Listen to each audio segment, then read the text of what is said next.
क्या सरकारी आदेश अब सिर्फ कागजों तक सीमित रह गए हैं? क्या राजस्व न्यायालय के बेदखली आदेश भी असरहीन हो चुके हैं? समदड़ी क्षेत्र के ग्राम जालमपुरा से सामने आया मामला प्रशासनिक कार्यप्रणाली पर गंभीर सवाल खड़े कर रहा है। यहां एक निजी स्कूल संचालक पर सरकारी भूमि पर कांटों की बाड़ लगाकर और शौचालय बनाकर अतिक्रमण करने का आरोप है। राजस्व न्यायालय ने अतिक्रमण को प्रमाणित मानते हुए 4 जून 2025 को बेदखली के आदेश जारी किए। संबंधित अधिकारियों को 7 दिन के भीतर अतिक्रमण हटाने, सरकारी भूमि कब्जा मुक्त कराने, जुर्माना वसूलने और पालना रिपोर्ट देने के निर्देश भी दिए गए। लेकिन हैरानी की बात यह है कि आदेश के 1 साल से ज्यादा समय बाद भी मौके पर ना तो कांटों की बाढ़ हटी और ना ही शौचालय हटाया गया। यानी सरकारी आदेश अपनी जगह है और अतिक्रमण अपनी जगह।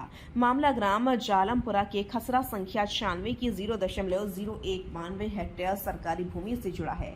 ग्रामीणों का आरोप है कि प्रशासन के पास आदेश भी हैं और अधिकार भी, लेकिन कार्रवाई आज तक नहीं हुई। इस मामले में पहले तहसीलदार ने ग्रामीण सेवा शिविर के दौरान कार्रवाई का भरोसा दिया था, लेकिन शिविर वाले दिन अवकाश पर होने की बात कही।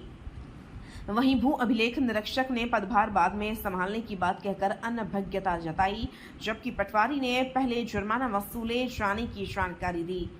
बाद में दोबारा पक्ष जानने के प्रयास पर कोई जवाब नहीं मिला।